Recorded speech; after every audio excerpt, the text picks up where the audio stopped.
200 number of islands. I spoke to one of my subscribers and he said just do it. Okay, so here I am. Okay, so this problem here is basically we're given an array of n by n grid, right? And that this represents land, which is a 1, and a 0, which is water, right? So all we have to do here is find out how many islands we have, right? So if you imagine like all the ones here, right, they are kind of all next to each other, right? This constitute one island and the rest is land here. If you look at the next example here, next one here, you see this grouping here, this is one island. So the rule is that anything that is to the left and to the right, but not diagonally, is part of an island. So like you can see here, right? So this is part of the island, so are the neighbors, right? And then this one would be the neighbor of this other one.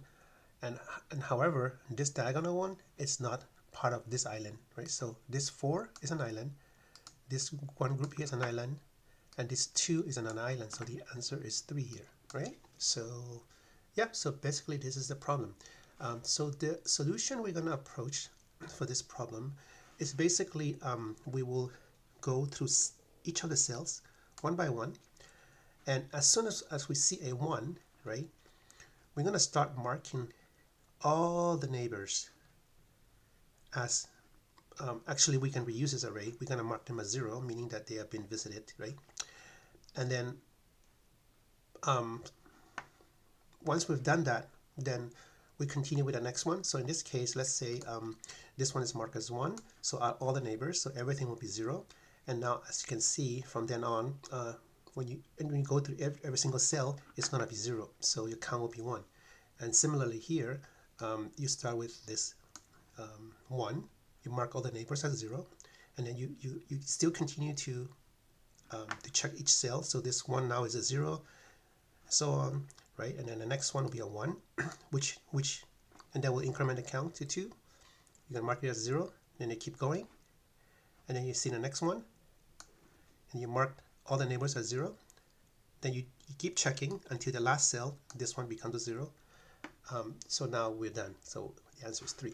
Okay, so in order to do that, in order to go through all the cells, we're going to have 2 loops, right? So let's say we're going to call this row. Actually, this is JavaScript, right? So this will be a let r equals to 0, r less than equals to number grid, actually grid.length r plus plus, and then we're going to have the second loop, the inner loop. So let columns, right, equals to 0, okay, column less than grid dot 0 dot length, okay, C plus plus. Okay, so now we have gone through the whole thing here, right? So we need a helper function, right? The helper function is the one that actually marks everything to 0, and basically the technique for that is basically we're using a depth first search, meaning that we're going to go through each neighbor, and then we keep going for each neighbor, and we keep going deeper and deeper, right? And after that, then we're going to go to the next neighbor, right? So that's a depth first search. This one doesn't have to return anything, so we just call it a DFS, right? And it'll expect a grid, right, which is of type string, okay? And then we will pass a coordinate, which is an integer, I guess. Well, actually, let's just not type it. Keep it simple. Okay, so it's optional. Okay, so this is the helper function, and all this does, it'll basically mark everything as mark visited, right? So anyways, here what we need to do is we go for every cell, right? So and you check if the grid at row column equals to 1, right, which is an island. Only then we're going to mark them as visited. and we're also going to increment the count, right? So you have a let count equals to 0 or number of islands, right? And then let me see. So this is a function here, and then we have another function here, right? Yep. So the helper function would be down here, EFS here, right? Okay. So in this function here, once we are once we have the count, we just have to return it. All right. So as soon as we see a 1, now we know there's an island. So we increment the count, right? And assuming this function will magically mark everything as 0, right? We pass a grid, right? And we pass a row and column, right? So this is it. I mean, if this function is written, this is the solution. This will work. Okay, so now let's go on the function here, right? So for this function here, we passed an x and a y, and because this is going to be a recursive function, we need to check subsequently when, let's say for example, we're here, right? When we check the neighbors, when we say we check the neighbors, we need to check like the neighbor to the right, to the left, which is out of bounds, below and above, right? In this case, it's also out of bounds, right? So therefore, this DFS function has to check the boundaries. So so basically, I'm going to check if x is less than 0, which is out of bounds, or y is less than 0,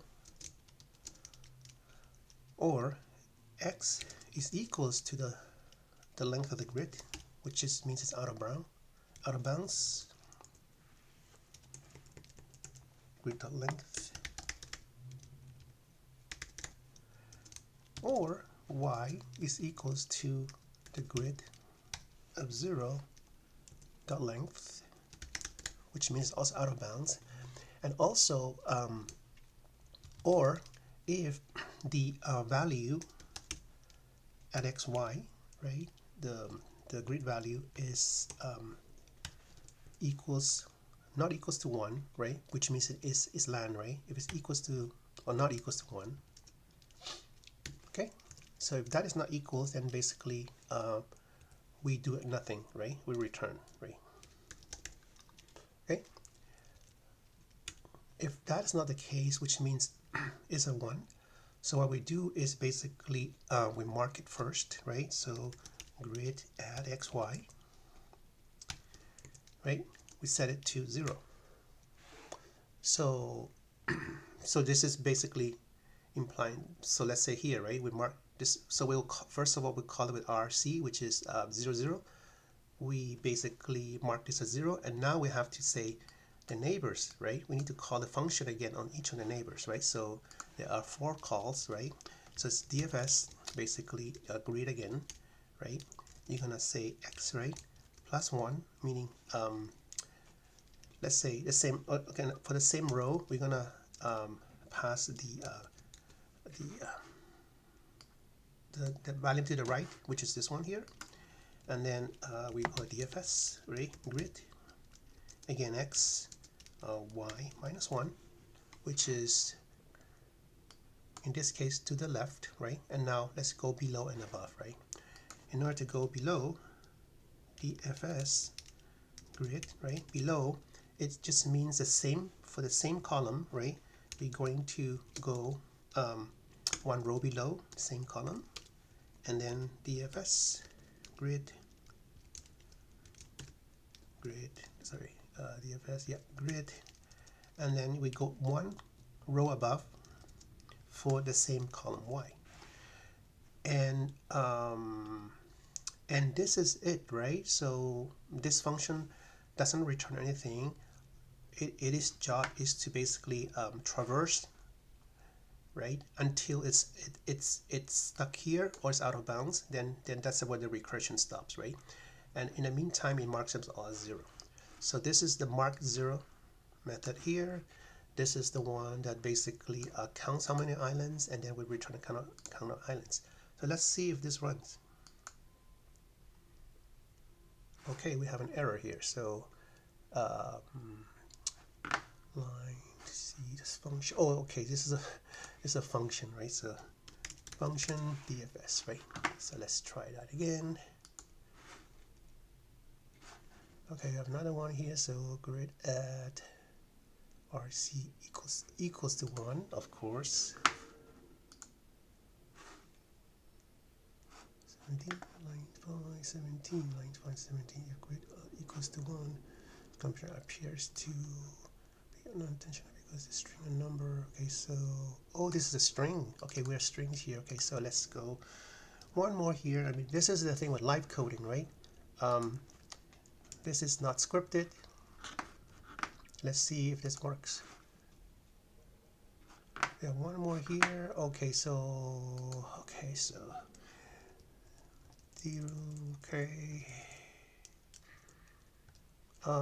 This actually not sure if this works. Let's see if this works because this is a string.